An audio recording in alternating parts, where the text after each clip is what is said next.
Hola, buenas tardes para todos. El día de hoy hablaremos sobre la historia, desarrollo y continuidad de los actores del conflicto armado colombiano.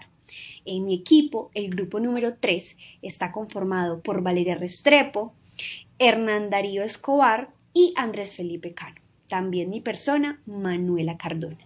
Y para hablarles de todos estos actores, primero hay que precisar que Colombia ha pasado por un proceso de índole social, judicial y político bastante extenso y doloroso llamado conflicto armado colombiano. Y hay muchas personas que al escuchar esto lo primero que viene a su mente son las FARC, pero hay que precisar que las FARC no son el único actor en este conflicto armado colombiano. Existen muchos otros donde también está incluido el Estado colombiano. Por lo anterior, en este informativo documental daremos cuenta de esos otros actores para esclarecer quiénes fueron, en qué incidieron en el pasado y pues qué papel juegan actualmente. Hola, mi nombre es Valeria y dando inicio a la historia, desarrollo y continuidad de los actores del conflicto armado colombiano, vamos a hablar acerca del Estado.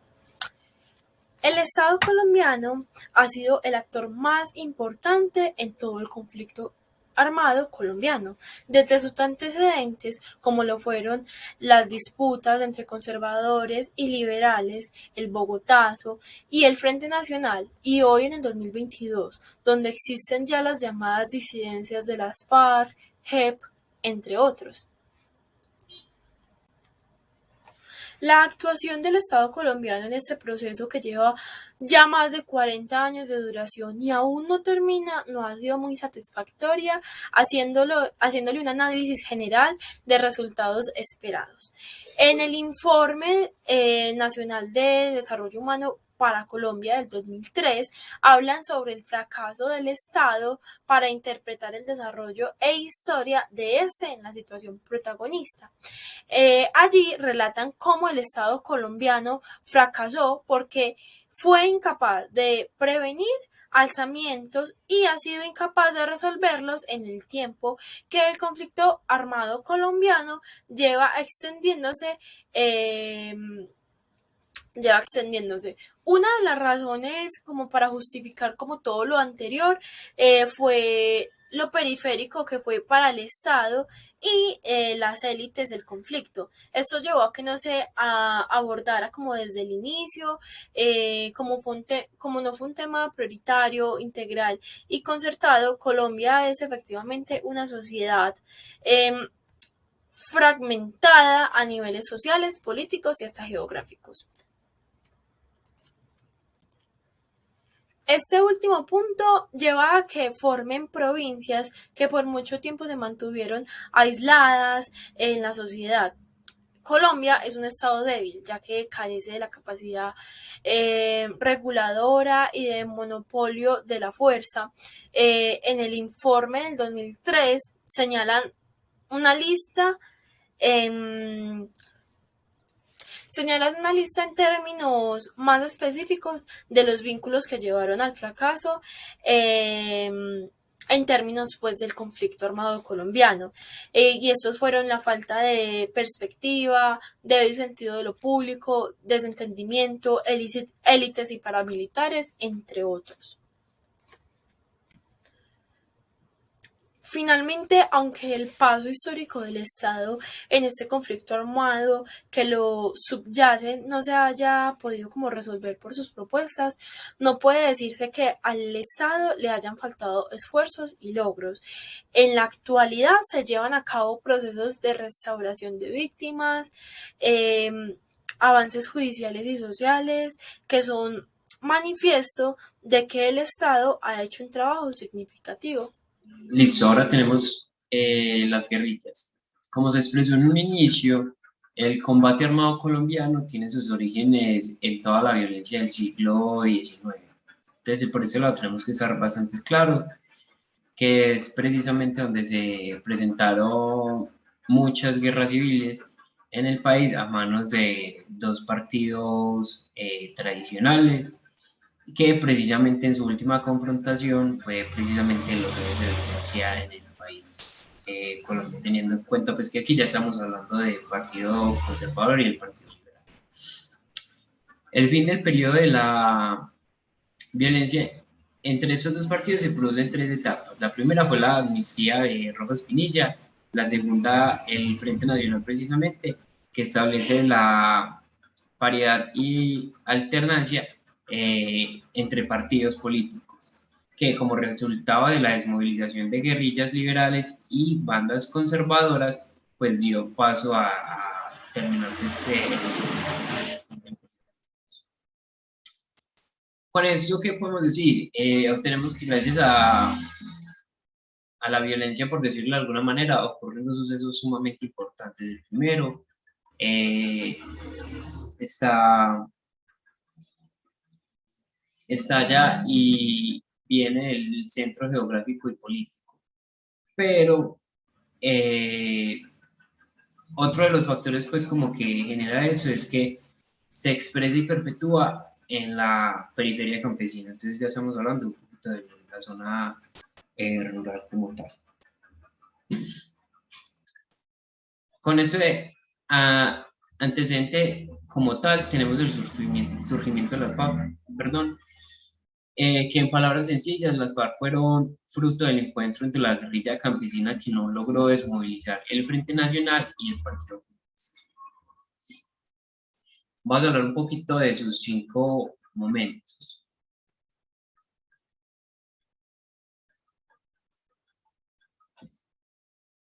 Bueno, entonces como ya lo habíamos hablado, que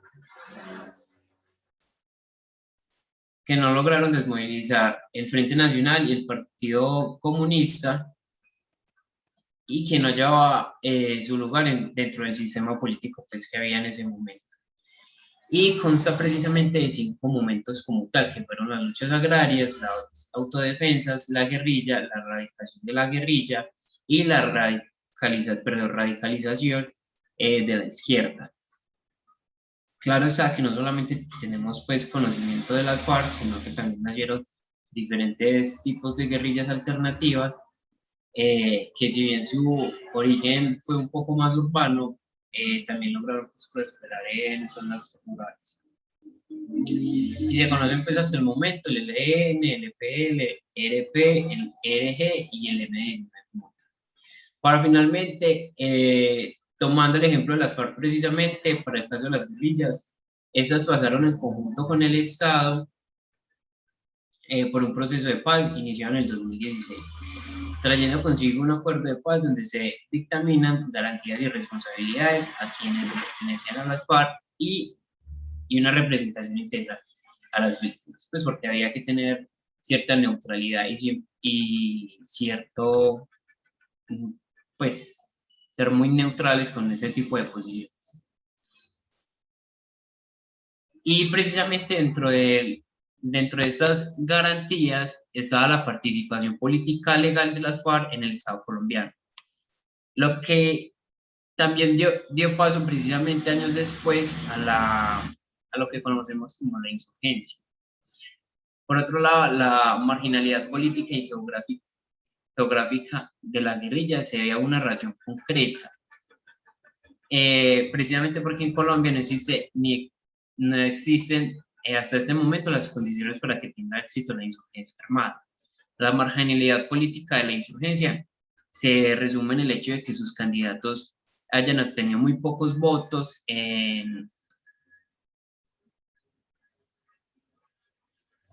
pues precisamente por la falta de votos, dijeron que el proyecto popular, ya lo conocemos precisamente como el plebiscito. Y ya. Los grupos paramilitares. Como sabemos, toda acción tiene su reacción. En este caso, en contraposición a las guerrillas, nacen los grupos paramilitares o autodefensas. Estas surgen como un mecanismo de defensa privada de la propiedad frente a las guerrillas de extrema izquierda.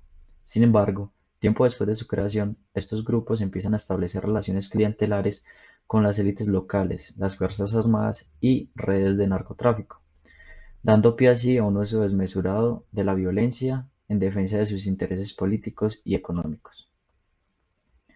Actualmente, los grupos paramilitares siguen controlando aquellos territorios en los que el Estado colombiano no está presente, y haciendo así del terror un elemento del día a día en la sociedad colombiana. Como ya lo hemos mencionado, la multiplicidad de actores hace más dificultosa la intervención y la solución del conflicto armado colombiano. Frente al surgimiento de las guerrillas y la incapacidad estatal para proteger a la población, el gobierno promulgó en 1965 el Decreto 3398, mediante el cual se autorizaba la movilización y el uso de la fuerza civil frente a las fuerzas subversivas. Con este decreto, el Estado renunció al monopolio de la fuerza legítima y generó un sistema privado de defensa en el que eran las autodefensas formadas en su mayoría por campesinos contratados por terratenientes.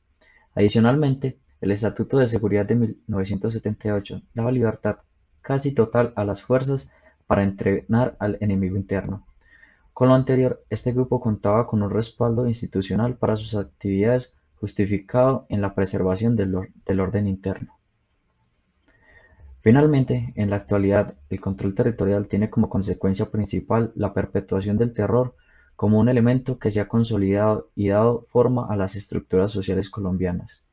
El miedo que se ha ido cultivando por el hostigamiento que ejercen estas organizaciones sobre la población ha implicado a largo plazo un descenso dramático en las tasas de participación política. Muchas gracias.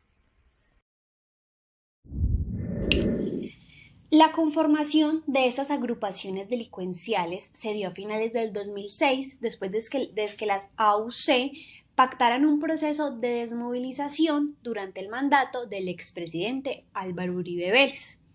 Luego de culminar este proceso, varios exintegrantes de las AUC se rearmaron nuevamente, por lo que empezó una nueva oleada de crímenes comunes en el país.